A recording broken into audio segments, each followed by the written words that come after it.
In this week's Torah portion of Pekudei, there are a couple of different stories that I really believe share the same theme. I'll start with this one. Moshe tells God, as they're about to inaugurate the traveling temple, the temple that went with the Jewish people throughout their 40-year journey in the desert and was de facto the temple until the temple by King Solomon was built in Jerusalem. He said, everybody has a role to play.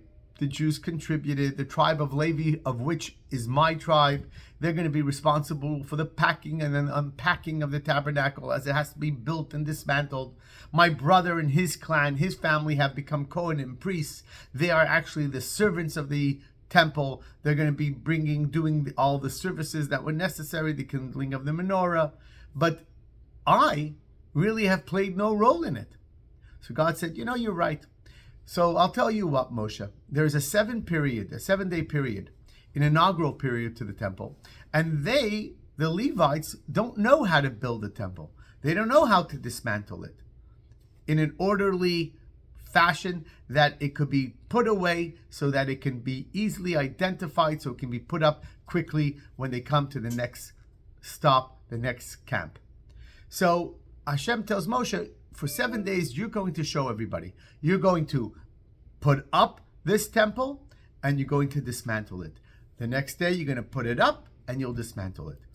And even though the temple was dismantled and built possibly in a day, but that was entire clans of families that did that. So Moshe looks at God and says, that's impossible. I can't possibly do this on my own. So God said to Moshe, you know what? You just you attempt it. You grab onto that beam. You lean against something. You look like you're putting something in. And I really will be making it happen on its own. So that when people look, they'll see somehow you're picking up a beam. Really, which is impossible. I'll be picking it up. You'll just be going through the motions.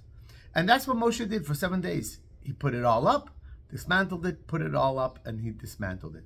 Question is, why did God do that? And I think there was a message that God was telling Moshe, which Moshe was displaying to the Jewish people, that in life, we cannot always attempt to do something that we know without doubt that we can finish it or certainly accomplish it.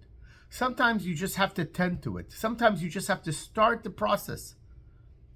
Even though in the back of your mind, you may think it's impossible, that I'll never be able to really do the entire task. Hashem says, you start, and it's possible that I'll intervene. I'll make sure that it goes where it needs to go. I'll make sure that you accomplish what you started out to, even though really it was impossible for you to do. And we find this also when the people of Israel were asked to become the skilled persons, the artisans, the people that put together the tapestries of the tabernacle, the ones that fashioned the beams for the walls, and the menorah and the ark, these golden artifacts for the temple. Jews were slaves. They were brick makers, bricklayers. They didn't have the skill sets to be able to do that. So how do they didn't use outside help. And it's the same thing the Torah tells us that that all the work of the temple was finished and the Jews did what God had told them. Really, it should be the other way around. God told them to do something and they finished the work. But this is once again the same message.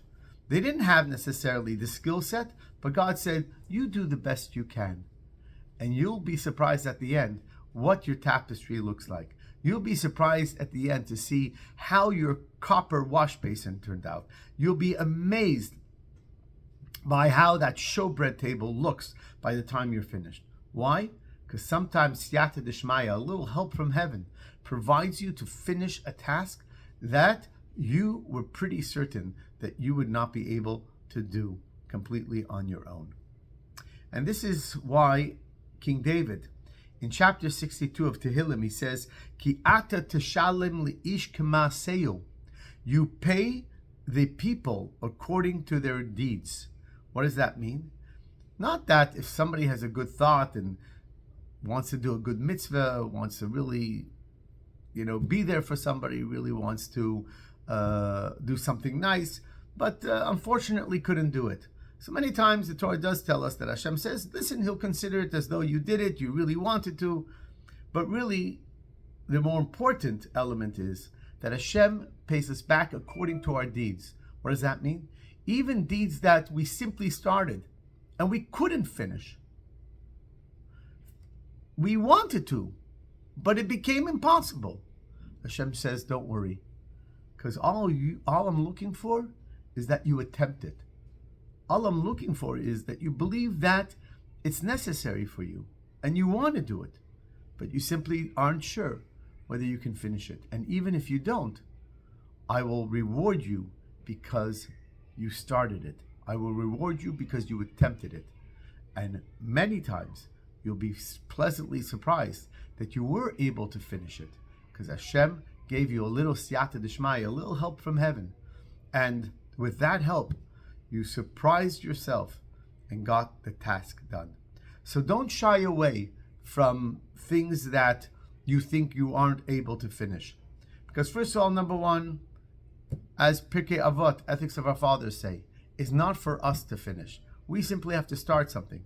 And even when we do start something, thinking that we will not be able to get it done, Hashem says, don't worry, because I'll push you along. And together, we will create beautiful things. Have a great Shabbos.